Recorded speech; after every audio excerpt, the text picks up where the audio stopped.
Today's headlines were dominated by The Atlantic. They came out swinging, saying that members of the Trump administration allowed one of their journalists to enter a top secret signal group chat. That's where they were able to uncover the attacks that were going to take place against the Houthis in Yemen. Now, before you jump off to any conclusions with all of this, I must warn you, it's not what it seems to be. It's not classified information. We know that thanks to Miss Tulsi Gabbard, who earlier today appeared and testified saying there was no actual classified information shared in that group chat. Now, the left and, their liberal allies, I should say, are looking to pin this all on National Security Advisor Michael Waltz. And folks, it's not what it seems. The Trump administration backing Waltz, saying that they have not lost confidence in his ability to do his job.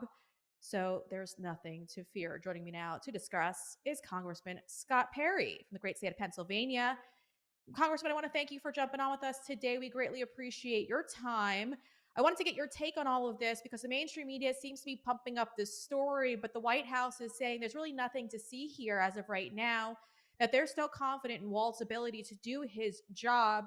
Your reaction to this story? Well, of course, the mainstream media is going to be going crazy, looking for a scalp anywhere that they can get one. And of course, we also know that the Democrats are in complete disarray, no leadership, no message. And so they're clinging to anything possible that they might be able to find out there, even in fact, creating things just so that they have something to talk about.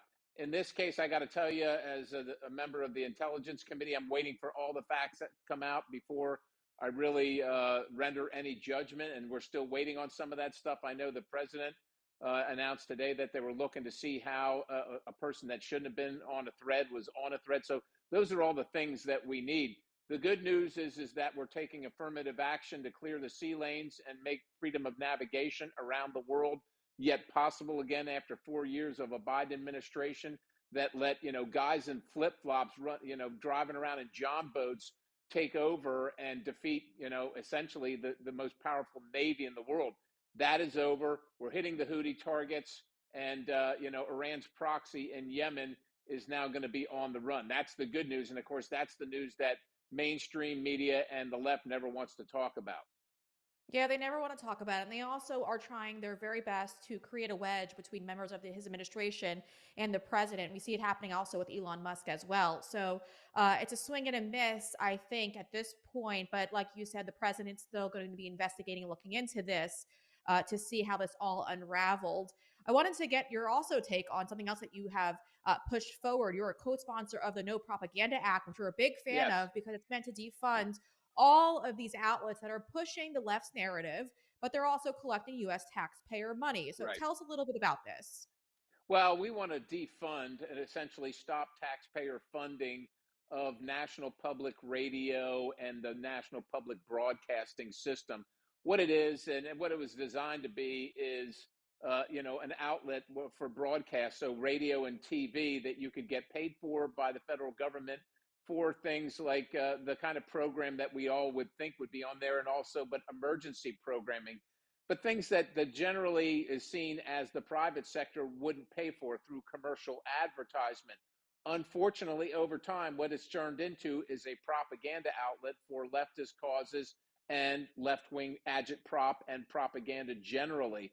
And look, you can get that on CBS, ABC, NBC, CNN, MSNBC. You can get that in a number of outlets where the federal government's not paying for it. But there's no reason your tax dollars should pay for it. And if your tax dollars are paying for it, it should be equal time. It should be as much on the right or conservative sector as on the left or in the libertarian sector or any other political sector. The point is it's supposed to be nonpartisan, but it isn't nonpartisan. It is clearly a tool of the left by their own admission. And I think we're going to see that in a hearing tomorrow. That stuff is going to be laid bare. The point is that number one, our country's out of money. Number two, well, number one, our taxpayers are out of money. Number two, our country's out of money. And number three, we can't be affording to pay for things that we don't want, don't need, and certainly, don't fit half the population at least that don't want to pay for those things. So that's why we should get rid of it. There's no reason to have it any longer, and it doesn't serve any purpose except for promoting ideas and ideology of Karl Marx. We don't need any of that. We got China, we got Russia, we got Iran, we got North Korea, we got a lot of totalitarian Marxist regimes out there. We certainly don't need another one that the taxpayers are paying for. Yeah, and I think it's really important. We're watching all the great work that Doge is doing and defunding USAID, who's also shuffling money over to some of these media outlets as well. Right, And so I think it's really important that we not only shut down the funding, but we make sure it never happens again. Congressman, I wanted to get your take on all of this because we're watching as the executive branch is pumping out all these executive orders, and he's living up to his promises that he made on the campaign trail. It's been very quiet, though, in Congress. We're not seeing as much come out of Congress as we are seeing out of the White House right now.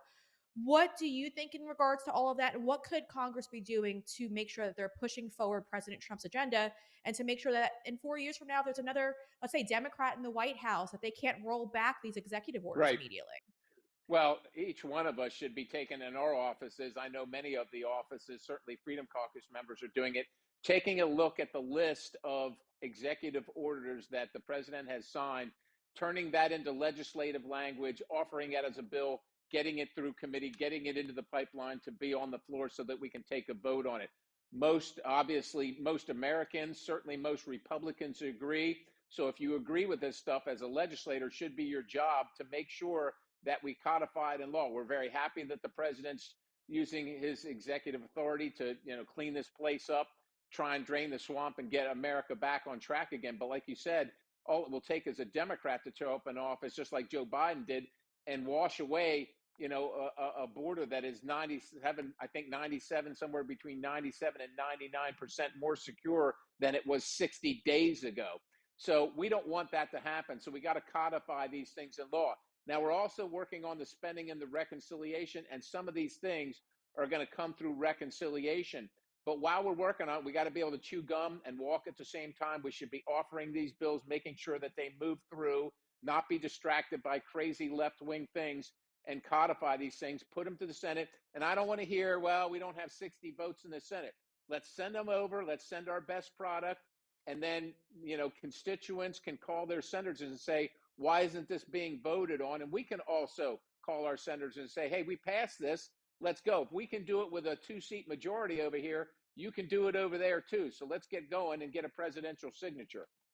Yeah. And let's get all of these individuals on the record as well in the Senate, because I think that's Yeah. really important to hold their feet to the fire. And that's exactly how you do that.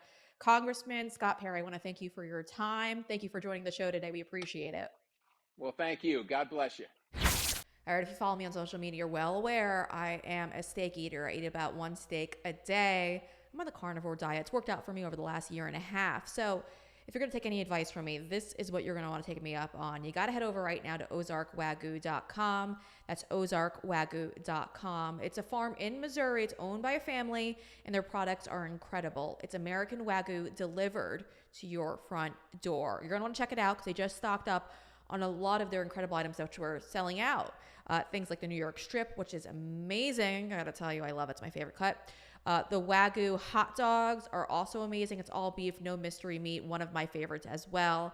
And I'm a girl who loves a filet mignon and a good one, and they've got a great one over at ozarkwagyu.com. While you're there, there's a couple of sales going on right now that you can indulge in, but you're also going to want to use that promo code on your screen. That's promo code BRE. That's promo code BRE. It's going to save you extra money on top of these incredible savings.